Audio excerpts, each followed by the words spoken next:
familiar story, unfortunately, Gary. A decent performance away at a big club, but ultimately nothing to show for it. Yeah, you're right. I mean, we didn't start very well. We gave them 2 goals, even though we got our goal in between that. We lost possession in midfield, which was poor. It took that at 2-1. We started getting back in the game a little bit, and I thought we was in the game for the whole of the second half.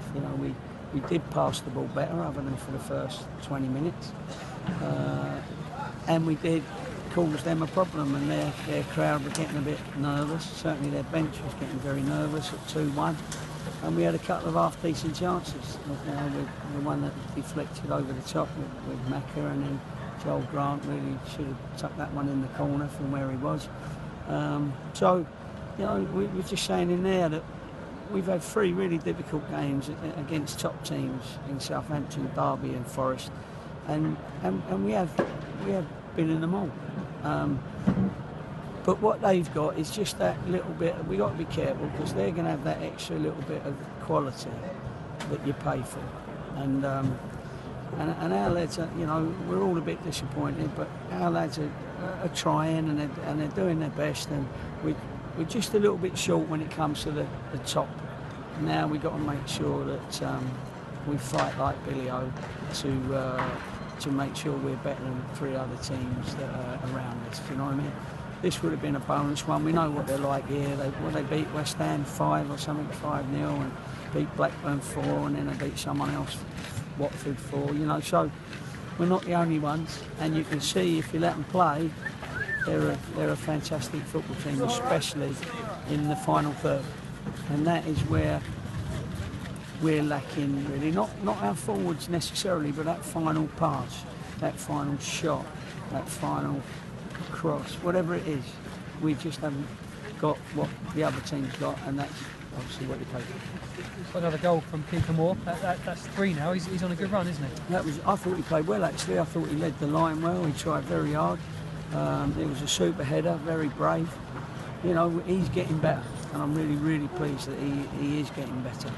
I thought Tom Lawrence, other than his free kick, he looks assured. He's going to be a decent player. I'm pleased that the way he kept hold of the ball for us.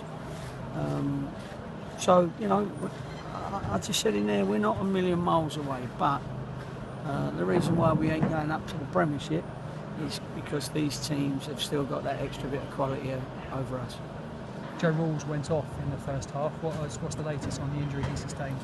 We think he'd be okay. It was just a heavy crunching tackle, wasn't it? It was a shame, because he was doing all right as well. But I think he'll be okay. It'll take a few days to recover, and then I think he'll be okay. We don't think there's any damage, but we're going to check that and see. We're all in tomorrow, and we've got a big preparation week in preparing for Leeds. And Ismail Miller's back as well. I mean, that'll be a boost for the next week. Yeah, I would have thought Ismail Miller, Liam Davis, they give you that extra little bit of pace and strength if they perform. So it's good that we'll have a couple more to choose from. I'm disappointed, but we mustn't be devastated. Otherwise, we'll drag everyone down, and everybody will think that we've given up. We're far, far from giving anything up. In fact, that's certain parts of our game today made me feel that we've got a really good chance. If we get the support behind us at Hewish Park, like these people, Derby, Nottingham Forest, Southampton, give theirs. I know ours is less than a quarter of the gate, but our people can make a noise at Hewish Park, and we need them now, so I hope they haven't given up.